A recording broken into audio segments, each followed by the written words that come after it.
My father, whenever I write something, my father is 98. His first question is, do you get paid for that? And when I published Facing the Anthropocene, my dad said, boy, you have a knack for a best-selling title.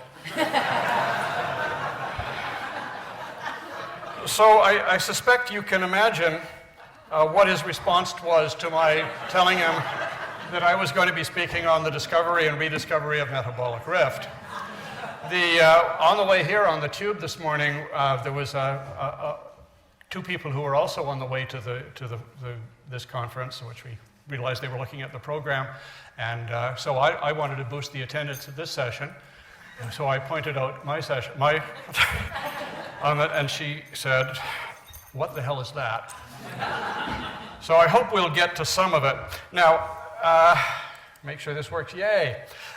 You may have noticed that the chapter that I wrote in this new book is also entitled The Discovery and Rediscovery of Metabolic Rift, and you might be expecting me to simply give you a short form of the book, but I'm not going to make it that easy on you. You have to buy the book in order to know what I really think. My book and my article in that book is basically how the concept of metabolic rift entered Marxist thought in the 19th century, and its reemergence as an analytical concept of Marxist ecology in the 21st century. I think that's an important subject, but as Angus said, our views aren't sucked out of our thumbs. You know, we don't sort of invent Marxist ideas by sort of coming out, sitting around making up neat ideas. They are based on the real world. And as Angus said, the proof of a dialectical view of the world is nature itself. And natural science constantly furnishes that proof. Metabolic rift isn't an abstract philosophical concept. It's a materialist analysis based on an extensive and concrete study of the natural world. So what I want to discuss this afternoon, rather than what's in the article, which focuses on the philosophy and the concept and the methodology, I want to talk about the parallel story. The parallel story in natural science. That is how natural science approached these questions, and that gets reflected in the best of what Marxists have had to write about this. I want to focus particularly on three scientists who developed the concept of metabolic rift, leading up to the Anthropocene. So you can think of this talk as either a preface to my article or as an appendix to my article. And maybe one day it'll be a different article. To begin with, what does metabolic rift mean? What the hell is that? Basically, the core concept is this. All life depends on circular processes that recycle essential elements. All living things ingest matter from their environment. They all excrete matter and energy into their environment, and other living things use it. If those processes were linear, that is, they didn't involve recycling, all of the inputs, if the inputs were just consumed, the nutrients needed by living organisms, the things that the life support systems of the planet, would have been exhausted a very long time ago. Plants could consume all of the carbon dioxide in the world's atmosphere in approximately 8,000 years. So all the carbon dioxide that actually controls our climate would have been gone 500,000 years ago or more. And all the nitrogen, which is absolutely essential to life, you can't build DNA without it, all the nitrogen would have been gone in 1 million years. So the only way that life has functioned, because life's been around for 3 billion years on this planet, is by constantly cycling and reusing the fundamental resources, you can call them, in the universe. Every school child knows that plants inhale carbon dioxide and exhale oxygen, and plants inhale oxygen and exhale, excuse me, I got that backwards, didn't I? Plants inhale carbon dioxide and exhale oxygen, and animals do the reverse. That's one of the most common of the many cycles that define how life works on the Earth. Over hundreds of millions of years, evolution has produced an extraordinary range of very complex cycles in which every species' excretions are nourishment for others. If those cycles are disrupted, the organisms that depend on them have to adapt or die. And both do tend to happen. 1 million species on the Earth today, we've been told recently, are about to go extinct if we don't change our way of interacting with nature, because rifts in nature's metabolism are expanding too fast for many species to adapt. In short, the natural world depends on recycling. Metabolic rifts are events or processes that disrupt the recycling. To oversimplify, it tends to occur in one of two ways. Something prevents the cycle from completing. Industrial agriculture, for example, today, animals are raised entirely separately from plants. The food that we eat as vegetables is raised entirely separately from the food that we eat as meat. Well, the result of that is that the manure from the animals doesn't get to the plants. You have a break in a fundamental cycle of the way the world has worked forever. And what then happens is that manure ends up in the environment, in its pollution, in a different environment. And plants then have to be fed by artificial fertilizers. Or, alternatively, more wastes are produced than the normal processes can handle. It's a different kind of a rift. The best known example, of course, is greenhouse gas emissions. And greenhouse gases have been in the atmosphere forever. If they weren't, the Earth would be frozen solid. For millions of years, natural processes kept the amount of carbon dioxide in the atmosphere more or less stable, within fairly narrow limits. But in the past century or so, and especially in the past 20 to 30 years, more carbon dioxide has been put into the atmosphere than all the natural processes put together can take out. The result is that the overall climate processes are thrown out of whack. It's a different kind of metabolic rift. And then there are many variations and complications and combinations of those depending on which one you're talking about. Nitrogen, for example, is an extraordinarily complex set of cycles that move it from plants to animals to the atmosphere to the water and so on. Now, the idea that life depends on recycling isn't a new one, and it didn't originate with Marx. Over 2,000 years ago, the Roman philosopher Lucretius, who, by the way, was one of Marx's favorites, described recycling as a fundamental principle of the universe. Things, he said, do not utterly perish, which seem to do so, since nature recruits one thing from another, nor suffers anything to be produced unless its production be furthered by the death of another. Things cannot be produced from nothing, and when produced, they cannot return to nothing. In 1260 AD, Common Era, Ibn al-Nafis, the great Arab physician, offered the earliest definition of metabolism. The body and all its parts are in a continuous state of dissolution and nourishment, so they are inevitably undergoing permanent change. Now, despite those early intuitions, and they're important, but despite them, that scientific knowledge of how life's metabolism worked was minimal until the 19th century.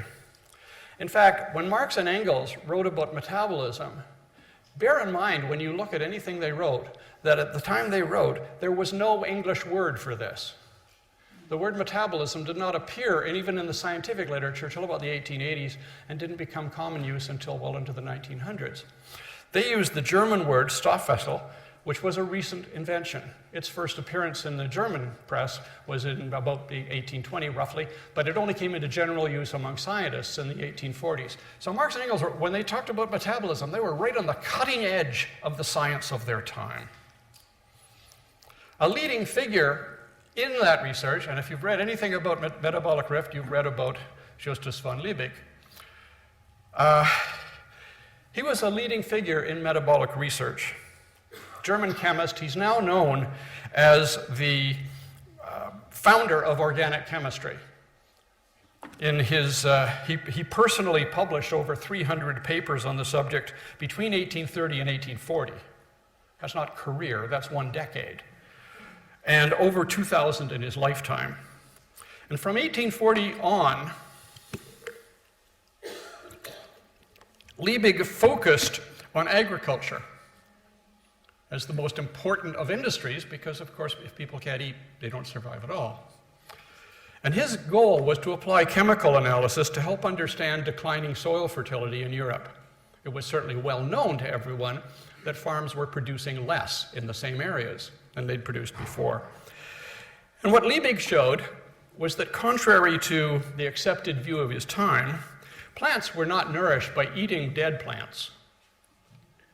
What he showed was that the chemicals in them were broken down in the soil and that other plants absorbed them, dissolved in water, combined them with carbon and oxygen in order to build plant matter. Traditionally, food had been grown on farms that was consumed locally. So most nutrients were returned to the land as food waste, and as excrement, nourishing future crops. As Liebig wrote, rational agriculture is based on the principle of restitution. By giving back to the fields the conditions of their fertility, the farmer ensures the permanence of the latter. Now, what he showed beyond that, and more importantly, was that when crops were produced mainly for sale in distant cities, which was a development that was well on its way in England and developing the rest of Europe at the time, soil fertility suffered because food waste and excrement weren't returned to the land. They ended up being abandoned, usually as waste. I wrote an article last year about what it did to London in that period, in which the sewers were probably the single biggest social problem of the 1840s and 50s. In Liebig's view,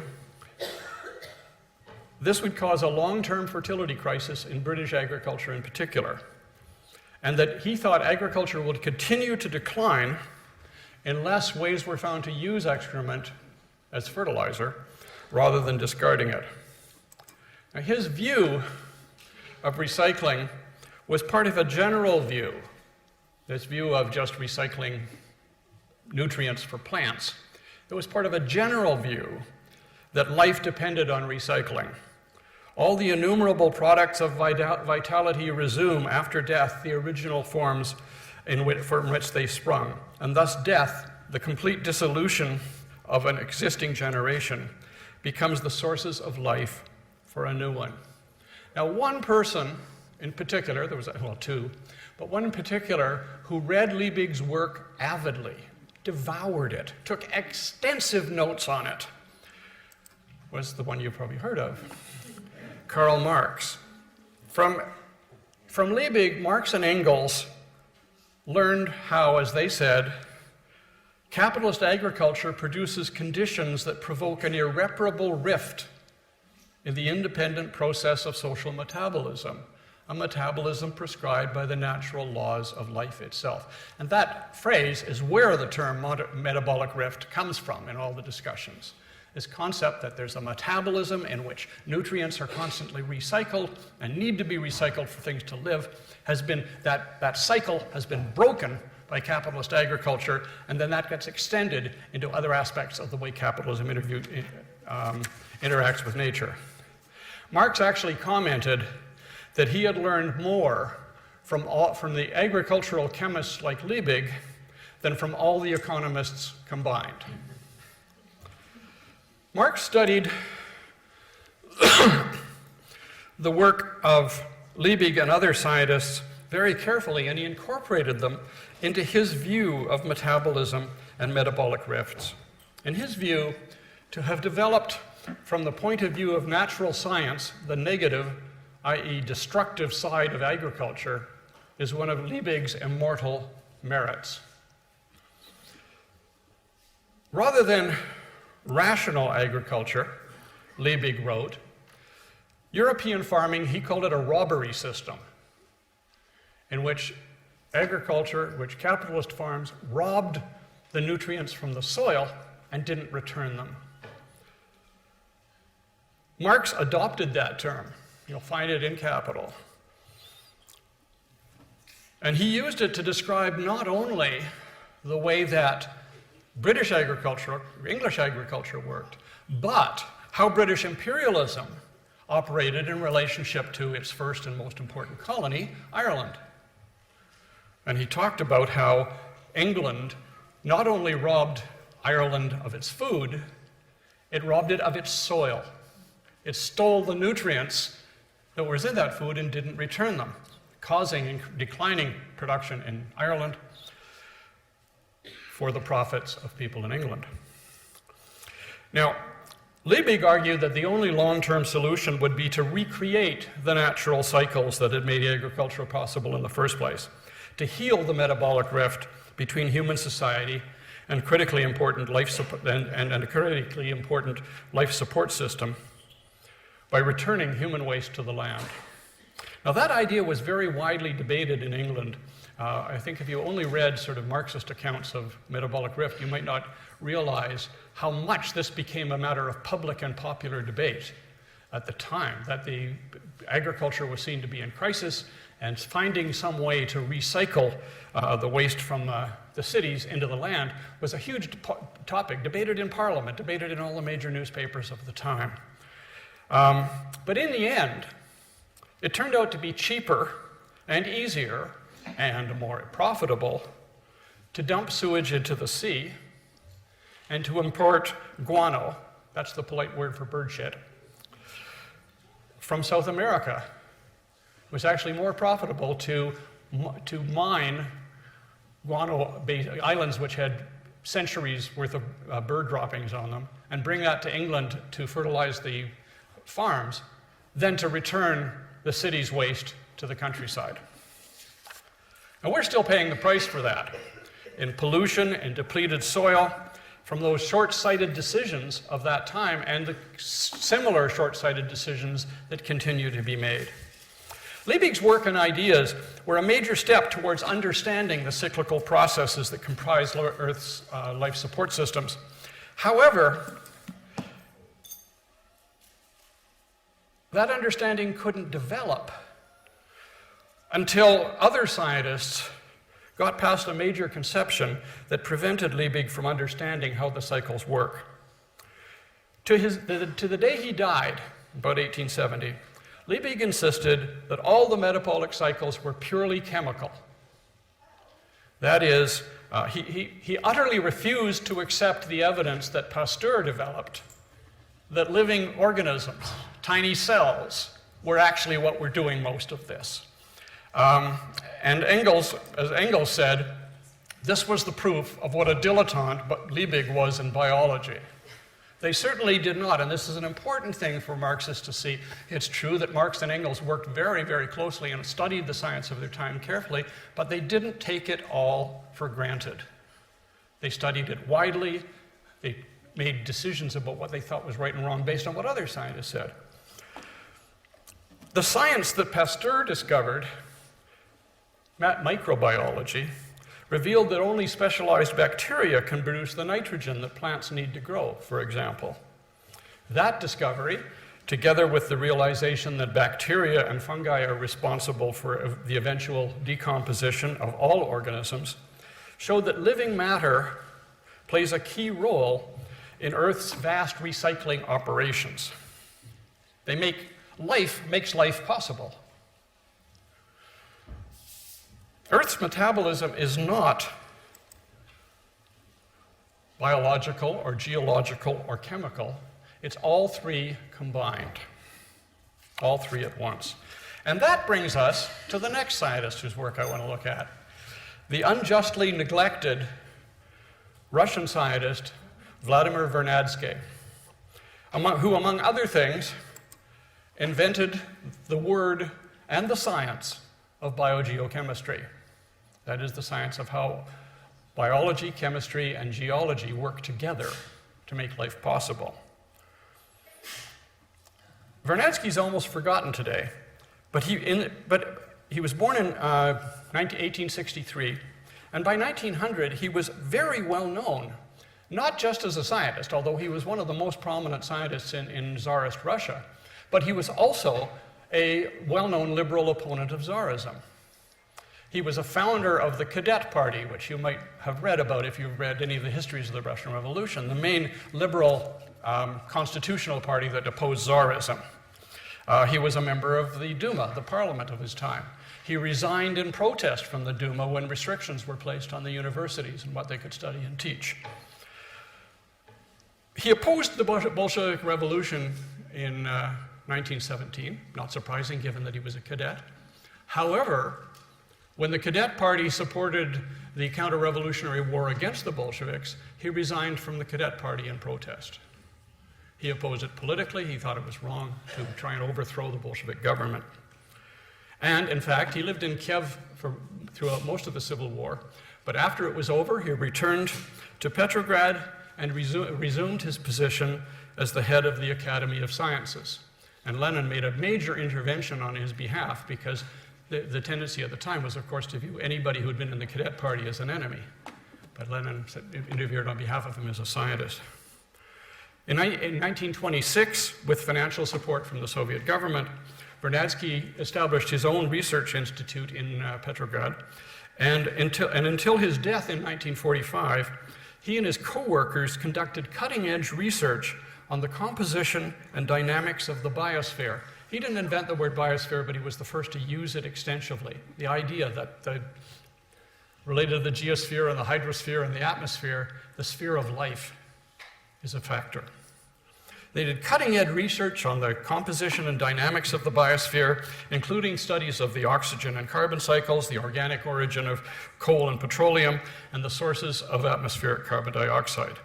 In those areas and many others, Vernadsky's work was far ahead of anything that was being done in European or North American science at the time. He was certainly not a Marxist, but he was a Russian patriot who wanted to aid his country's development, and that fact probably saved him from the purges that many other scientists faced. He summarized his most important views. Click, click, click. He summarized his most important views in a book called The Biosphere. It was published in Russian and German in 1926. And his approach in this book was revolutionary in two senses. First, it treated the entire planet as an object of study. He set out to study how the planet functioned. And secondly, it identified life itself as a major factor in shaping the planet. No chemical force on Earth, he wrote, is more constant than the living organisms taken in aggregate, and none is more powerful in the long run. He identified recycling as a central feature of global metabolism. Living organisms are connected with the biosphere through their nutrition, breathing, reproduction, and metabolism, by the migration of atoms from the biosphere into the living organism and back again. In one of his last articles, he wrote that in modern times, human economic activity was literally changing the chemical composition of the biosphere by mass-producing synthetic chemicals and minerals that had never before existed. Chemically, the face of our planet, the biosphere, is being sharply changed by man. He didn't use the word metabolic rift, but exactly the concept that he described. The balance of the migration of elements that had been established in the course of geological time, he said, is being broken by the reason and activities of man. He's describing these biogeochemical cycles. Now, such ideas are actually fairly commonplace in science today. But in 1926, no one else was saying this. Vernadsky hoped, in fact, that human influence on the biosphere would lead to a better world. His view was that if we could do this properly, it could lead to a much more rational relationship between humans and the Earth. Unfortunately, he died in 1945, right at the beginning of the period that we now call the Great Acceleration, that when the changes that he had described, and remember, he'd had to pick them out when they were very small yet, they suddenly went into overdrive after World War II. leading to the changes known as the Great Acceleration and the beginning of the Anthropocene. You know, the history of science, if you read books about the history of science, it's usually presented as a succession of scientists, each one coming up with a great idea and the next one building on that and the next one building on that, with each discovery and new theory building on previous works and always moving forward. But the reality is that false trails and detours are very common in all forms of history, and certainly in the history of science. Important findings are often forgotten, ignored, or rejected, and have to be rediscovered by alternate routes. Vernadsky's work on the biosphere is a case in point. When he died, his work was virtually unknown outside the Soviet Union. Fewer than a half a dozen of the articles he wrote in his lifetime had been translated into English, only a handful more into French or German. The book, The Biosphere, was not fully translated into English until 1997. So what you had was this huge body of knowledge that he had developed that basically did not have the impact it could have had at the time. Even in the Soviet Union, where he had been sort of officially tolerated, but not influential, most of his works were not available until a volume of his selected works was published in 1967. As a result, rather than building on Vernadsky's work, scientists had to rediscover what he had learned about the biosphere and metabolic rifts. Now, it's not possible in the time I've got here, whether it's 35 or 40 minutes, to even summarize all the important research that went on to do that. But let me just mention one that is not too well known, so I kind of like this one. In 1966, lately you've been seeing reports, we knew about global warming in 1979, way before that. This was a report by the US President Johnson's Science Advisory Committee in 1966. And it warned that fossil fuels were releasing more carbon dioxide into the atmosphere than natural processes could possibly remove, and it was accumulating, and there would be 25% over the pre-industrial level by 2000, which is actually a pretty good prediction. This, they said, would be sufficient to produce measurable and perhaps marked changes in climate, and will almost certainly cause significant changes in the temperature and other properties of the stratosphere, leading to the melting of polar ice, rising sea levels, and the acidification of lakes and rivers. Through his worldwide industrial civilization, this report said, man is unwittingly conducting a vast geophysical experiment, and the results could be deleterious from the point of view of human beings. Climate science deniers should take note. That report was written over half a century ago. That was the state of scientific knowledge in 1966. The science has developed since then. Some of the basic concepts weren't even known yet, but the basic things worked. Now, this report is almost forgotten today. Some histories of global warming, in fact most, don't even mention it. But it was a powerful statement of the nature and potentially deadly impact of a glowing rift.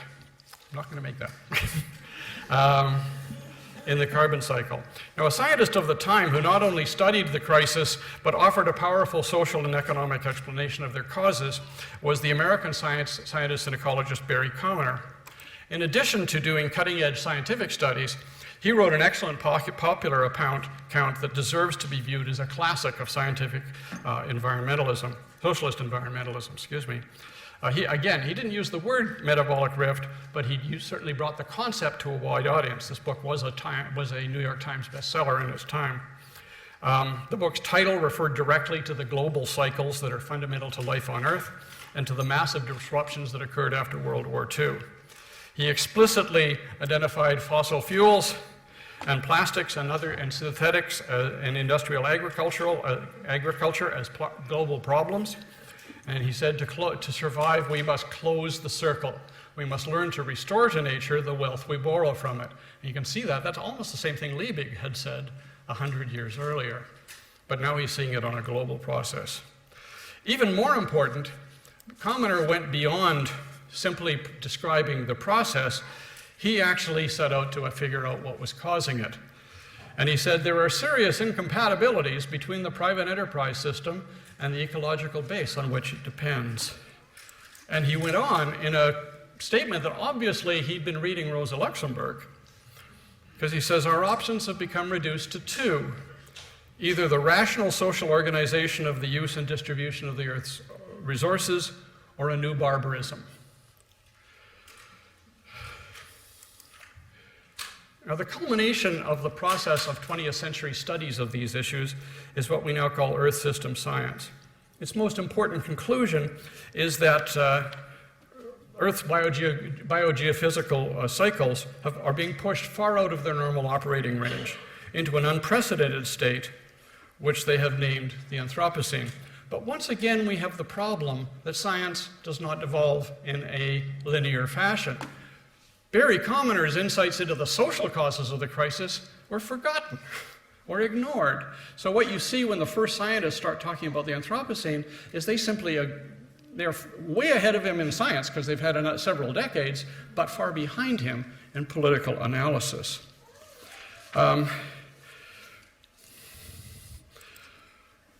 big conclusion of, probably the most important conclusion of Earth system science is this book, Climate Change in the Earth System, which was published in 2004, in which the scientists involved declared the Earth system is now in a no analog situation. That is, it's never been like this before. But as I said before, their social insights were far behind Barry Commoner's. They tended simply to say, you know, they mentioned population, they mentioned industrial growth, they mentioned poor decisions and so on, but they didn't really come up with much analysis. And certainly, but they came up with the concept of the Anthropocene as the new stage the Earth had entered. Now, some people on the left have used, that's where I want to be. Some people on the left have used the fact that the scientists who did this were weak on social questions, have used it to try and condemn the entire process. I've had people tell me that the word Anthropocene was deliberately chosen to hide the underlying causes, by blaming people in general rather than the capitalist system. Now, anybody who's actually read the scientific literature knows that's absurd. They weren't trying to conceal anything, they just didn't really understand it very well. But this is less than 20 years ago. That's just one example of what I like to call anti-science sectarianism. This, and it just goes on and on. I got this book a couple of weeks ago. It's edited by a professor at University of Manchester, whose name I won't mention. But he says in his introduction that the purpose of the book is to undermine the utterly depoliticized concept of the Anthropocene. And he also says, the Anthropocene rubber stamps capitalism as the only mode of socio-economic organization for the epoch.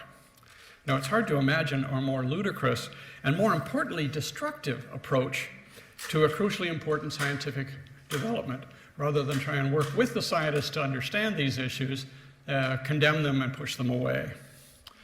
You know, in my book, Facing the Anthropocene, one of my main goals in writing it was to help to bridge the gap between Earth system science and eco-socialism. To, as I said in the introduction, to convince socialists they have to pay attention to Earth system science, and to convince Earth system science that they better pay scientists that they should pay attention to socialism. I think it's worked somewhat on both counts.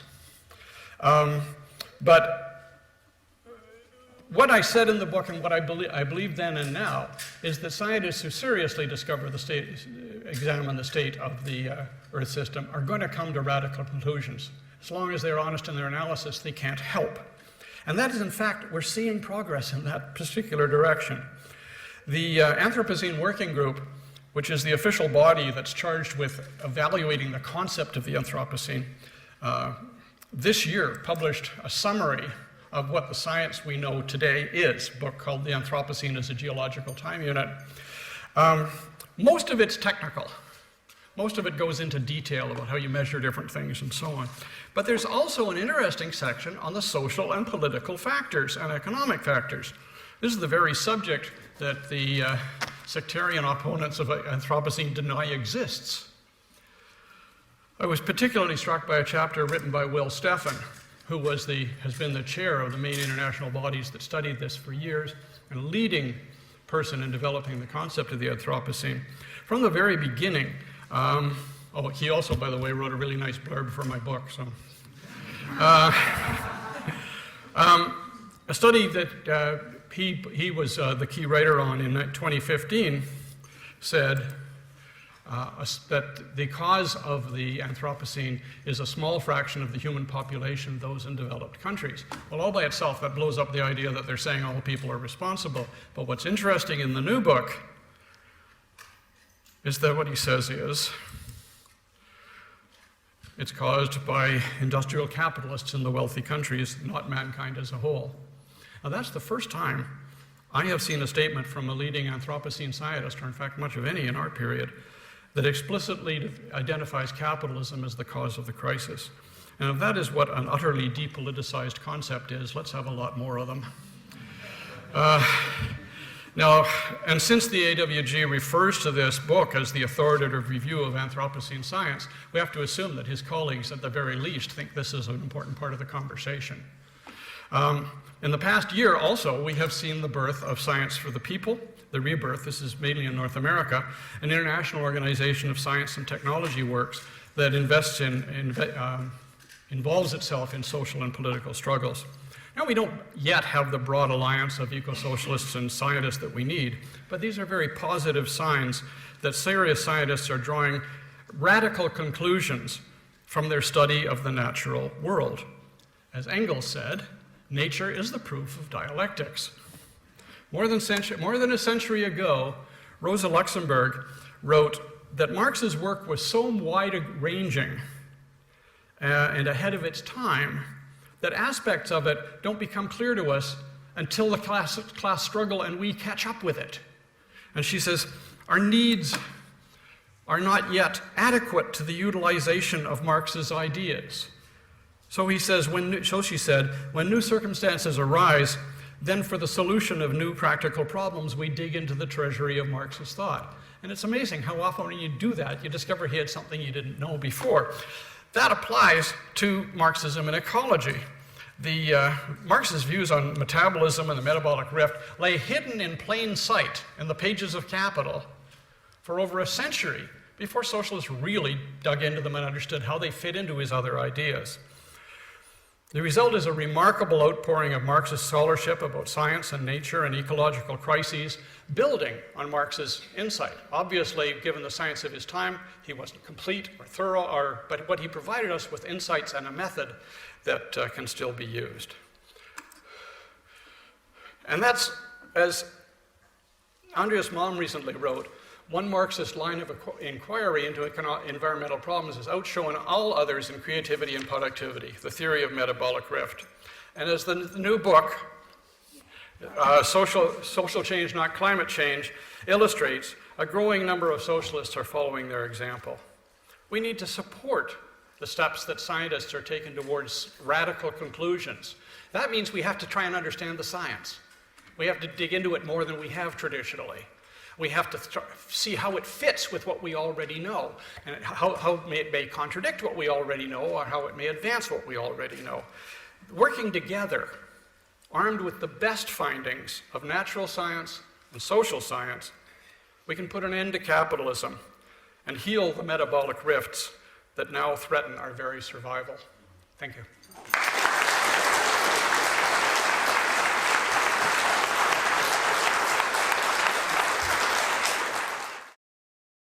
This is the point when you can make your contribution to the discussion.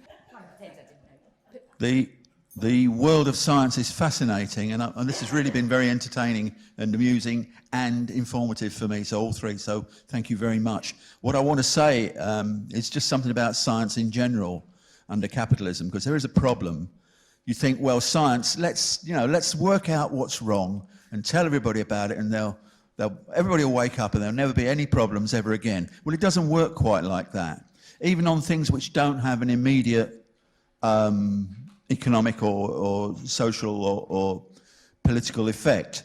If you just take something like quantum theory, the time it took for it to be established was quite long, even though the truths were fairly clear that this is what's going on down at the subatomic world. In fact, Max Planck, one of the quantum scientists, said, a new scientific truth does not triumph by convincing its opponents and making them see the light, but rather because its opponents eventually die. A new generation grows up that is familiar with it. In other words, science advances one funeral at a time.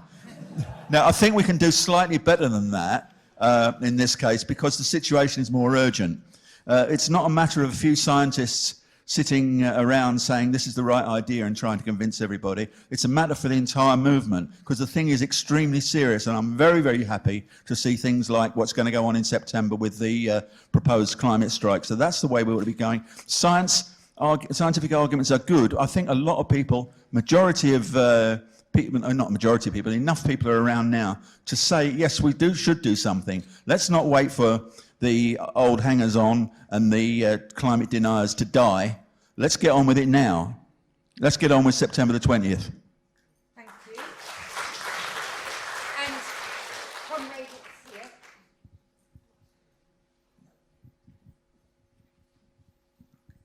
Hello, thank you very much for a very interesting talk. That was great. I'm a biologist, so I'd heard of the Anthropocene and all the stuff around planetary boundaries, but the history behind it and the political take on it was really interesting. Thank you very much. What I want to do is I want to ask you a question because this is like taking us completely up to date. I don't know whether anybody else read in The Guardian this week about this new thing that's come out, a new scientific approach about the fact that we could, well, we don't know whether it's a fact or not really, which is what I'm going to ask, but we could sort of counteract carbon dioxide by just planting loads and loads of trees and reforesting. Now, I looked at that first of all, and as I was reading it, I felt a big surge of hope, thinking, wow, this would be easier than stopping everyone from flying. Everyone would be very happy to plant a tree, whereas not everybody's very happy about having to take a train and a boat to go on holiday. But I am slightly concerned that global capitalists may kind of like grab hold of this research and say, oh, no, we don't need to worry about like cars and flying and that kind of thing anymore. All we need to do is plant a few more trees. So I'm wondering what you think about that. Thank you. Thanks. I want to talk a little bit about why I think the metabolic rift theory is important, because I think there is a tendency amongst the environmental movement and amongst sections of the left to actually say that actually what causes environmental crisis is just a particularly bad form of capitalism, or capitalism doing things to the extreme or going too far. And actually what the metabolic rift theory does, it's an underpinning to the theoretical argument that explains why capitalism destroys the planet in systematic way. And if you look at the chapters and the bits where Marx and Engels develop these ideas, what they demonstrate is that the capitalist destruction of the environment, its systemic challenge to the environment, arises out of a particular process of historical development. That's why in Capital Marx goes on and on about the process of enclosures and the pushing off of the peasantry from the land, because he's not just describing a historical process, something that was very horrible to the people involved. He's actually showing how capitalism develops out of the past, but then fundamentally makes a break with that relationship between human society and nature. That's why Marx uses that phrase, the irreparable rift. Capitalism has taken the past, broken it, and then moved on. And we see it in all sorts of different ways today, examples of the metabolic rift. And one of the nice things about reading science, as Ian argues, is that a number of scientists clearly decide to consciously use this method of approaching things, whether it's about agriculture, whether it's about water pollution or ocean destruction and so on, to try and understand and explain what's going. My favourite example, the one I've written about in the book, is the almond industry in California, where because it's more profitable, you have monocultures of almonds in deserts, but then the pesticides you use destroy the bees. So they import the bees from the east coast of the United States in big lorries to fertilize the almond crops and then die. Now, if there isn't a better example of how capitalism has created an impossible, irreparable rift, I don't know of it. But what's the conclusion? The conclusion can be that you want to stop environmental destruction. You can't just make capitalism a little bit better. You can't have a few reforms. You have to heal the rift, which means a transformation again. It's a revolutionary strategy. It's a revolutionary set of ideologies at the heart of our our politics. Marx writes about a future socialist society being about the conscious management of that metabolic relationship between humans and nature. That's a socialist society where people in their collective are deciding and organising, not a tiny number of corporations.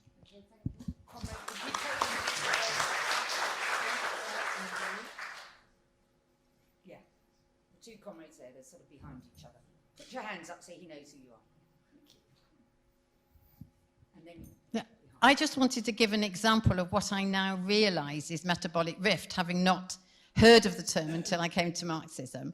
I'm a very keen gardener, and so I watch a lot of programmes like Gardener's World and Country Fire, and it's from those programmes, amazingly enough, they didn't put it in the context of how we would put it, but it was in terms of looking at the gardening thing of double digging, which some of you may know what is, and that is now out. Because what they have discovered, that double digging actually really harms the soil, and that it's really important just to leave the soil as it is, because within the soil, scientifically, there are many layers of lots of animals and worms, which actually create a really good growing environment. And when you interfere with it, you actually make it worse. And so it is far better just to leave your soil, not to dig it at all, and to put a mulch on top of it, which fits in with how Angus started off. But then if you take that wider out of the private garden, but into farming, that actually ploughing is the worst thing you can do, which of course mankind has been doing for thousands of years, because ploughing, constantly mixing up the soil, completely spoils the science of the soil and the depth and the different layers, and actually depletes goodness from all of the soil, and so it makes it more liable to erosion, and so therefore mankind has been creating metabolic rift the whole time with ploughing. So some farmers now realise this science now actually are trying to not disturb the soil at all and going to farming in a new way. Now, I mean, I just was fascinated by this when I saw this, but I now realise it's whole part of it, and it is metabolic rift.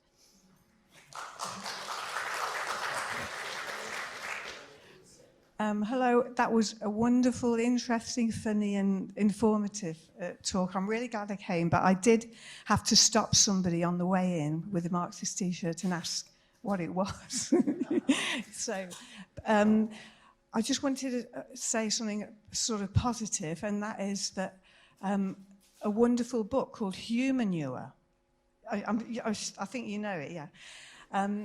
What a brilliant book that is. And on the front cover, there is a picture of a truck to go around and pick up humanure that says, "Your shit is our bread and butter."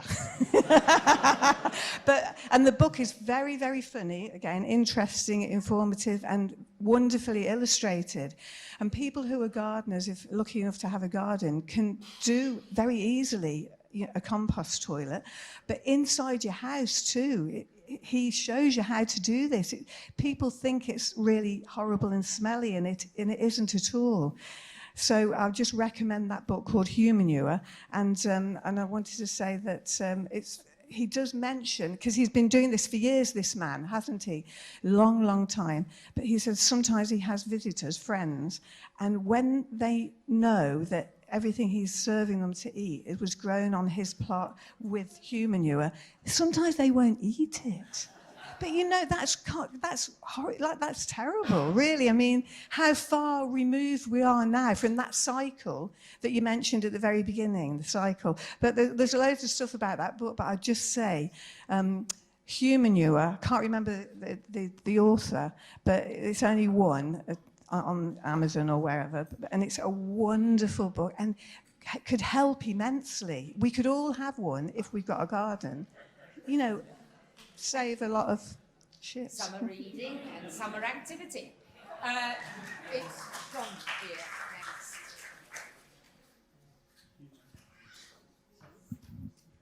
Yes, I don't want to damage the sales of Ian Angus's new book in any way, but I just want to thank him in the first instance for facing the Anthropocene as a book. I've been recommending this to people systematically for some time now, and I think it's a fantastic contribution to understanding how, not just the question of climate change, but how the question of climate change links in with the whole nature of the epoch and with multiple other environmental catastrophes that we're looking at, all of which have different aspects to them, all of which are also connected. So I just want to recommend that to people. I also want to ask Ian a question for his opinion.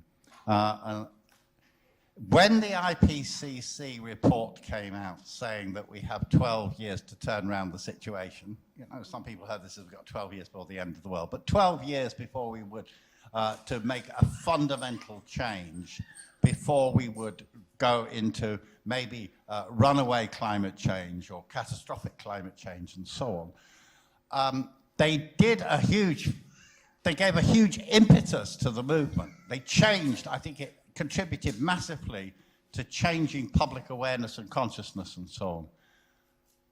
But when I look at what is happening around the world, I'm inclined to believe they were conservative.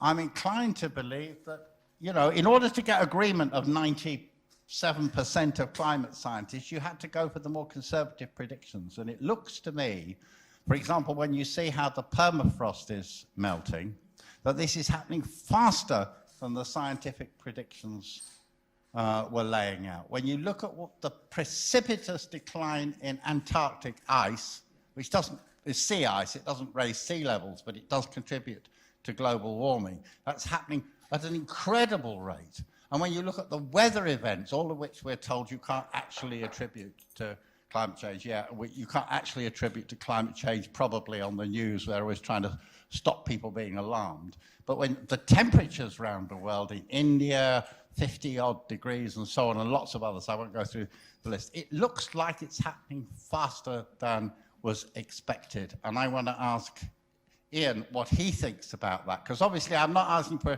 100% exact predictions, I know that, but what is your sense of this? Because I'm saying to people, I think we should be saying to people, this situation is extremely urgent. We do not have a day to waste, you know, etc. That's my point, my question. You. Could the comrade bring the mic here? You had your hand up, didn't you? Yes, yes. Sorry, you're surprised. Hello. A question or a discussion that came up in our little group was about the issue of something that's very strong in the environmental movement, which is the idea that we should all stop eating meat, and that this is going to solve the problem of, or solve a major part of the problem of climate change. Now, I'm a revolutionary socialist, so I believe that unless we can seriously fight back against capitalism, then whatever great ideas that people have about how to row back on climate change, you know, such as no-till agriculture and the things that have been spoken about. You know, I think that the important thing is to fight back against capitalism. But a lot of these issues need to be discussed, because as socialists, we mustn't just be saying, well, we've got to smash capitalism. We have to be, I think, offering people alternative science and alternative ways of doing things. And I would like if Ian would respond to that. Thank you. And then the comrade behind you. I'd like to thank Ian, because you've changed the way I've understood the metabolic rift, because I understood it as the rift between humans and nature, as you outlined it, as a rift within the Earth system, within nature, but humans are also part of that nature system. So there is that rift between humans and nature as well, but that's just part of it. And it seems to me that Marx's concept there of alienation feeds into it as well, because I think he does talk about being alienated from production, controlled production, then alienated from each other, and then alienated from nature as a result of that.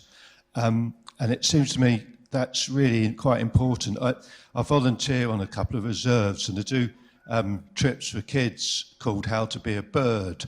And in between standing on one leg and making nests and things like that, I sometimes ask them, who's heard a cuckoo? And the tragedy is, very few kids put their hands up. I mean, just interesting, who's heard a cuckoo? Who's heard a cuckoo this year? Who's heard 4 cuckoos at one time? Yeah, that would be commonplace. Who's heard a corncrake? You don't know what it is, yeah, exactly.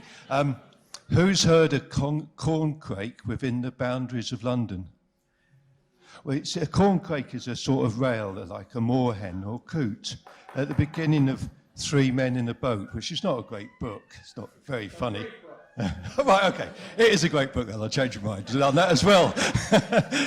They write about taking a rowing boat out the centre of London and probably get as far as, not even as far as Heathrow. They pitch a tent and they recall not being able to go to sleep because of the sound of the corncrake. It's like a creaking barn door or someone putting a thumb through a comb. I look forward to the day when next year we'll do How to Be a Bird and we can walk out and listen to the corncrakes. We won't be doing it tomorrow anyway. Yeah, we'll come right here. If people can really, I'm going to try and squeeze, but I can't get everyone in. Okay, hi everyone. Last time I was here, Ian said something that stuck in my mind. He said, if you can't stop a fracking site in Lancashire, how the hell can you talk about revolution? And I think that, to me, that was a really powerful thing to say. And I've sort of acted on that ever since. So, we talked about metabolic rift. I think it's really good to draw a parallel, not only with the agricultural world, but also with the industrial base, the engine that drives all this, which is fossil fuels. And the necessity for all these big companies to constantly prove that they've got these reserves coming online or coming into that they're in the future that they can draw upon in order to maintain their sort of viability on the markets. So the result of that in this country is companies like BP going out and sending new rigs right now to find new reserves in the North Sea to exploit those new reserves. Incredibly, when we can only burn probably 15 to 20% of what we already have proven as reserves in the world. It also results in the expansion of Heathrow or fracking as a new way of getting fossil fuels out of the ground. It's incredible, really. So I would encourage everyone to collaborate, despite any political differences, and this is going to be a process of mutual education, to collaborate with Extinction Rebellion and to collaborate with anti-fracking groups. And finally,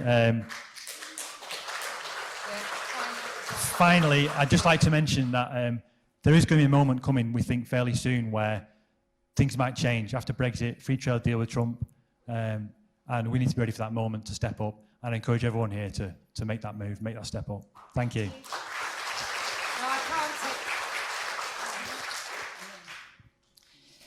Yeah, in the UN report on biodiversity, it said that 1 million plant species and animals are at risk of extinction, and that the only hope is the restoration of habitat on a massive scale, the restoration of the rehabilitation of forests, of wetlands, and so on, which is a really giant task. But interestingly, 1/4 of the land on Earth is used or occupied by indigenous peoples, and indigenous people are key to preserving and to restoring a lot of what's been lost because of capitalist development. So the question of defending indigenous rights as part of what we're doing, because you're from Canada, I'm just hoping, I don't want to take a lot of time, but I'm just hoping if you could talk a bit about that, because the concept of metabolic rift, it's very much at the heart of a lot of the a lot of indigenous thought, a lot of indigenous practices in terms of sustaining the land. And the other thing I want to say is that if you have never seen a moorhen, if you just go to the canal there are a whole bunch of them, and it's fantastic. As someone, I had never seen a moorhen, so get over there and see them now. Thank you. And the last contribution, sorry, I haven't fitted everyone in, and I do apologise. I have kind of tried to make sure all the women speak. It's important. Yeah, I just thought I might come back on the question about eating meat, actually, because I think for a lot of people, going vegetarian or vegan can be quite a political act in the first instance. I know for me, I was 9 years old, that's when I became vegetarian, it was my first political act. But I think that actually is a means of stopping global warming. This is not necessarily the best strategy, because actually when you look at it, it's something like a quarter of emissions, a quarter of all the emissions come from agriculture. So even if everybody changed their diet completely, 3/4 of emissions of greenhouse gases would still be untouched. And most of those come from the big fossil fuel companies, I think like this comrade here was talking about. And I think we have to be clear that just because something is labelled vegan or organic doesn't actually mean it's being produced sustainably. I mean, capitalism is this system that seeks to make profit from everything, and I think they're latching on to the idea that people want a bit of a change. And you look at some of the vegan foods, and it is as processed as anything else. But it's also true that, you know, agribusiness, which actually controls much of, you know, is farming in that way, enforces its conditions as well, like the monocropping. That applies to organic foods as well, in terms of it in that way. And I think, as well, it's worth looking at, because you see, it goes back to that idea of rift, because Martin was just talking about that separation of people during the Industrial Revolution in Britain from the land as they're forced into the cities. This process continues as agribusiness and big companies try and go into what they term the developing world of Africa or Asia or South America with a similar process that actually is trying to rip up the old ways of connection of the land, of how people live and grow their food, how they save their seeds each year, all those questions, rip them up and impose their method of agriculture on them. So it's an ongoing process there. And I think, though, at heart, what we also have to look at, though, is there are massive battles over this. It doesn't just happen automatically. There are global battles, whether it's peasants resisting land grabs or actually fighting to have control over their seeds so they can save them rather than having to have the hybrid models or GM crops.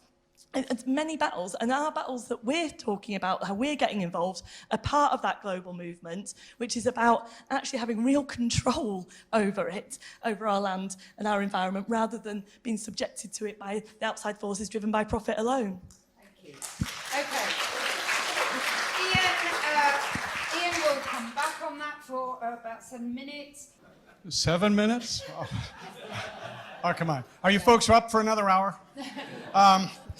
I can't respond to everything. I'll respond to some of it if I can. First of all, thank you for inviting me, and thank you for a really good discussion. That was excellent.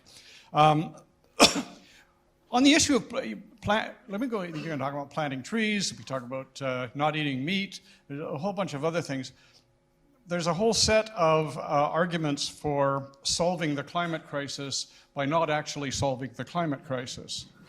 That is, how can we figure out the way that we can continue to do everything we are doing now and actually let it get worse, but we'll put it, it's like what they do with cars. You know, instead of developing cars that don't produce horrible emissions, you produce cars that have filters that take the horrible emissions out at the car level, which just is so bizarre when you think about it. But this industry, basically capitalism tends to work. When it looks for solutions, it looks for end-of-pipe solutions.